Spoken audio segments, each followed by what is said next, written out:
Good morning and welcome to At Home with Roby. I'm Patrick McIsaac from Roby Electric and W.H. Hobbs Plumbing.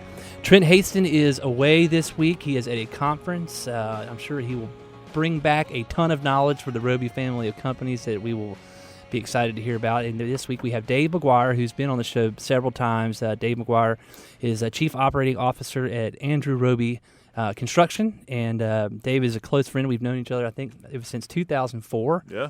And Dave is really the connection to how I became an associate at the Roby family of companies. So, Dave, welcome. Well, thanks for having me back. I'm the loyal standby. Yeah, I tell you, I think Trent got a little nervous last time you were on here. You did such a good job. Well, I was getting nervous. Probably is really the way it was. If you go to church with Trent and you like to talk to him about the radio show, make sure you tell him that Dave guy is absolutely fantastic. He nails it. He nails it.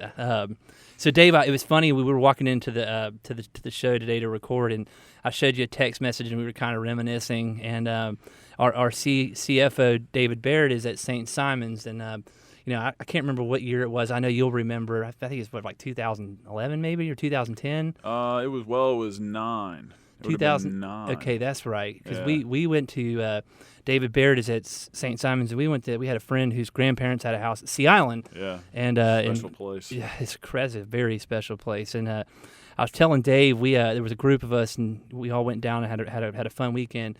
And at the Cloister, the hotel at Sea Island, I'm sure most people that are familiar with Sea Island, they had a G8 summit there. Mm-hmm. And we went to a bingo night at the Cloister, which was awesome.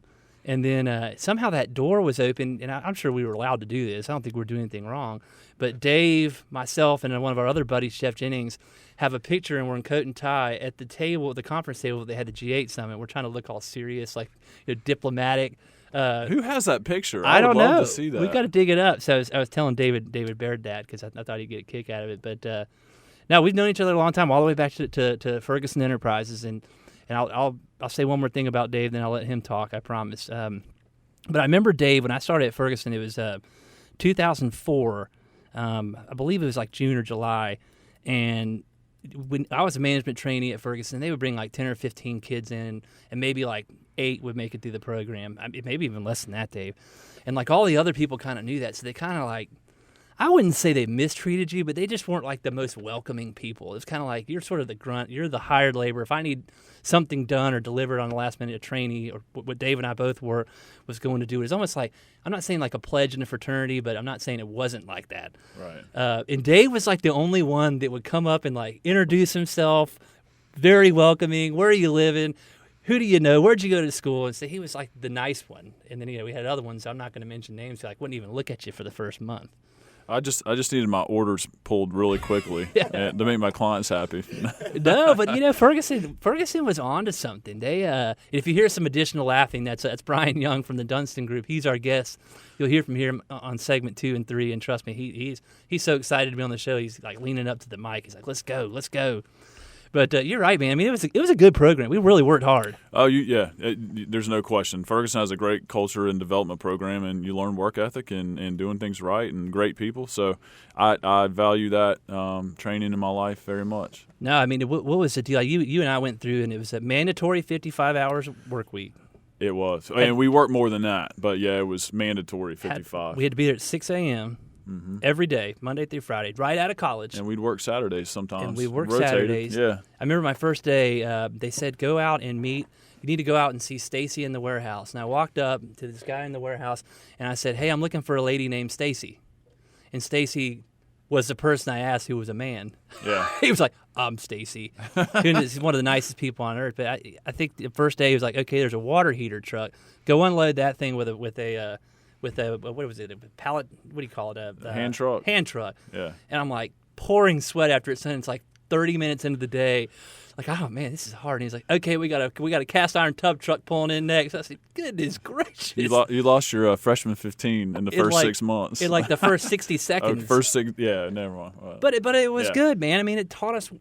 Hey, if you're not going to work hard, you're not going to succeed here. Yeah. And I think the Roby family companies are the same way. We very much value hard work. Yeah, we do. We make sure that you earn it, and that's what you want. You value it. You earn respect, and it's kind of old school, but that's how we're going to operate.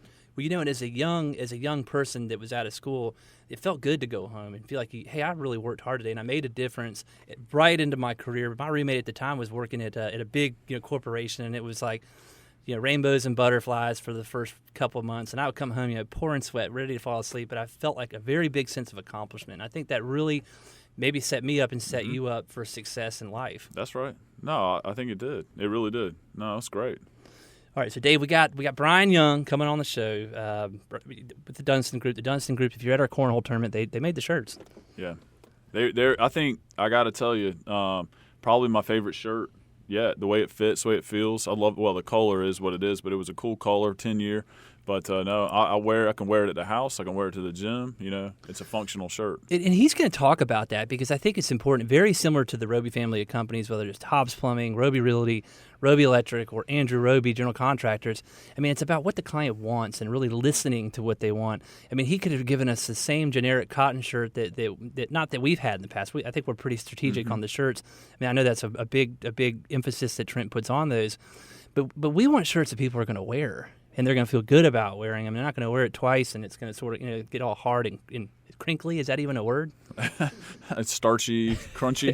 Yeah, crunchy, where you're like kind of picking it up. You're like, oh, man, I can see the chafing on my arms ready to go when I get on the treadmill. It weighs like 40 pounds after you mow the grass.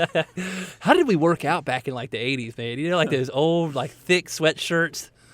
I mean, I'm thinking like Rocky, Yeah. No, I think that's good, and looking for companies and products that can set yourself apart, but that are also long lasting and great. I mean, and really what we're looking for too, and what you'll learn about Dunston Group shortly is that they're making an impact in the community, and they have a cause that they stand for, and it's real exciting. And that's huge. We'll be right back with Brian Young from the Dunston Group.